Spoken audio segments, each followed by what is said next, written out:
Kuna wanasiasa ambao wamefanya sasa ikuwe tabia yao ni kuongea fitina kutoka asubuhi mpaka jioni.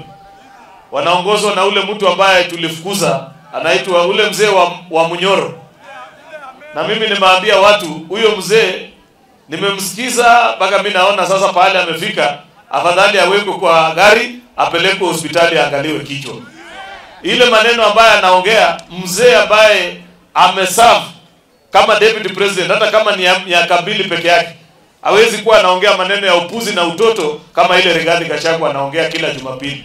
Na kile inanishangaza ni kwamba hiyo maneno inaongelewa kwa makanisa. Ningependa hata kuhimiza makanisa yetu. Wewe saa ile unaalika mtu na unajua hatoi mchango, hatoi sadaka, hakuji kusema chochote ya kusaidia kanisa, anakimbia tu kanisa kumwaga fitina na uongo the whole time, na wewe unamwalika akuja afanye mambo kama hiyo. Hata wewe kama pastor sidhani unafanya heshima ile ambayo unafaa. Hii maneno ambayo unaongelea yote ati hii ilikuwa wakati wewe ulikuwa deputy president, mbona huko unasema hiyo maneno? Saa hii ndio umegundua ati kuna sijui nini ama nini. Mimi nataka nikuhakikishie program zote za serikali kuanzia SHA, affordable housing na nini zitafaulu, kwa sababu mipango hiyo imepangwa kwa manufaa ya wananchi wa taifa letu la Kenya. Na usitutishe ati unatuambia sijui mambo mtaenda one term. Sasa wewe mwenyewe uliserve quarter term, unaambia nani mambo ya one term?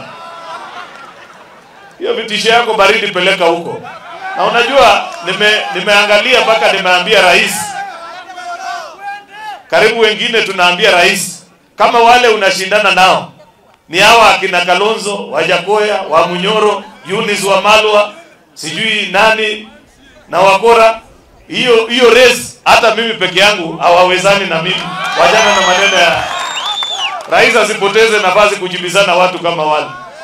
Rais apange mpango ya Kenya, apange vile atajenga barabara, vile SHA itatembea isaidie Wakenya wote, vile atajenga soko na manyumba, vile madawa itafika kwa hospitali, vile atainua kilimo ya wananchi wa Kenya, mambo ya kahawa, mambo ya chai, mahindi, vile atafikisha maji. Hii ya siasa ya fitina ya wadogo atuachie tunyoroshane nao.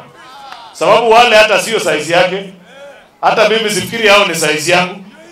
Ingawaje bado niko mdogo kwa miaka, nikiangalia wale watu kuna kitu pale. Hata mimi mwenyewe naweza fiekana nao. Lakini wacha waendelee waongee ile wanataka kuongea, sababu Kenya ni nchi ya demokrasia. Ile tu wasifikirie ni kwamba nchi hii bado kuna watu wajinga. Hakuna wajinga katika taifa la Kenya. Wakenya wanajua kutofautisha kati ya viongozi wale wanajua kupanga mipango ya maendeleo na wale wanajua kuendesha fitina na siasa ya chuki na ukabila ambayo watagawa taifa letu la Kenya. Na nina hakika kwamba wakati utakapofika, Wakenya watachukua hatua ama decision ya kuungana mkono na rais wetu William Ruto kuendelea na kazi nzuri ile anafanya katika taifa letu la Kenya.